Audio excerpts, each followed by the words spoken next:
Hey everybody, welcome to our second episode of Behind the Grape. Today I'm really excited to be talking about this particular wine and winery, as it's probably one of the first ones I encountered when I moved to Ontario in 2000. And the winery is Henry of Pelham, and the wine is their Estate Chardonnay, their 2017 vintage. The reason I chose this wine and this winery is one of the first people I met upon my arrival was Daniel Speck, who is the co-owner, senior vice president of sales and marketing for Henry of Pelham. All around great guy.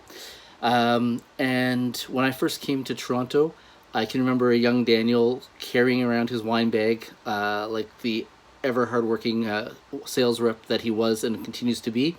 And he was super passionate about his family's project.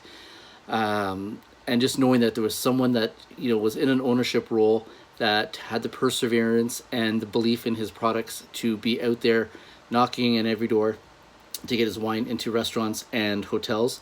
It was a big respect earner for me at that time, and remains to this day.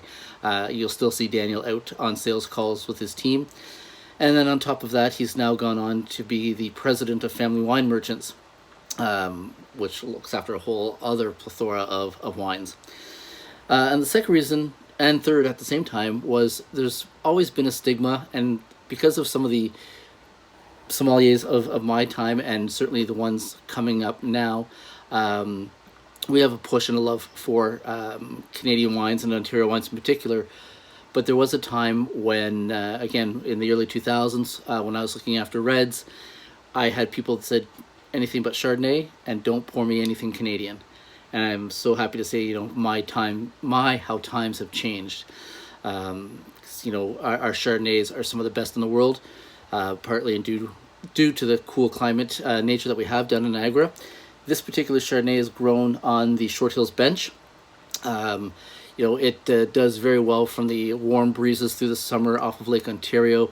The cool nights helps drive the acidity up.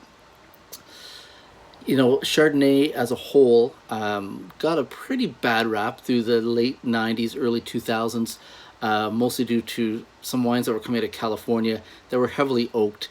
The running joke along the community was we called the wines Chateau 2x4 because you felt you had to chew through them. And it turned people off of Chardonnay. But over the years, people have found the right balance of new oak, used oak, neutral oak, stainless steel in some cases. Each provides different complexities and different styles of wine. This particular one sees 40% new French oak, but it's all French oak at the same time. The first planted Chardonnay, Henry of Pelham, I believe, was in 1984, and now they have roughly 300 acres planted of Chardonnay. They've got some time on their hands of how to make this wine, and I think they've really perfected it. So let's look at the wine. Chardonnay, again, when you see some oak Chardonnay, one of the first things I look at is that deep golden hue. And now, again, like I said yesterday, looking at a wine, you're looking for certain things. It's not going to tell you what the wine is, but there's a handful of grapes that are this deep and golden and have this kind of viscosity on them. It's bright golden. On the nose, this nose is classic Chardonnay, classic oaked Chardonnay. I mean, it's apricots, it's peaches. There's a little bit of orange rind. There's buttered popcorn. There's caramel, canned corn, creamed corn. It's super rich, super lactic. There's a little bit of there's some gravel chalkiness to the wine. Lots of light flowers. And a ton of vanilla and vanilla bean. Again, that vanilla bean, the lactic notes, these are all indicators for me of oak. But what I love about it is, even on the nose, this wine already tells me it's alluring and approachable and not off-putting, as some people may have found Chardonnays to have been years ago. Let's see what it tastes like.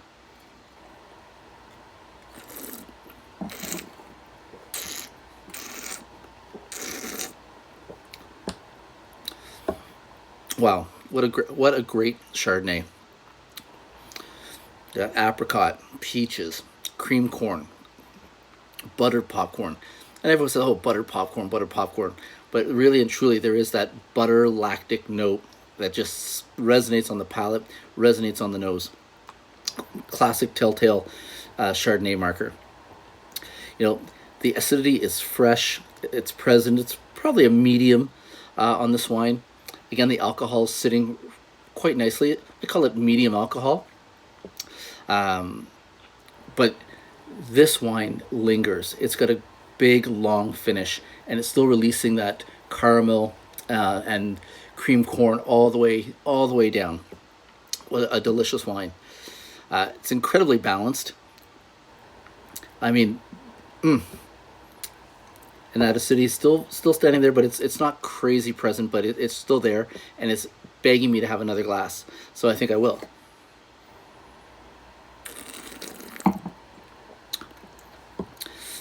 Yeah, what a great wine. You can find this wine in the LCBO, but you also can go through family wine merchants here in Ontario. I believe it retails in and around $20, maybe a bit more.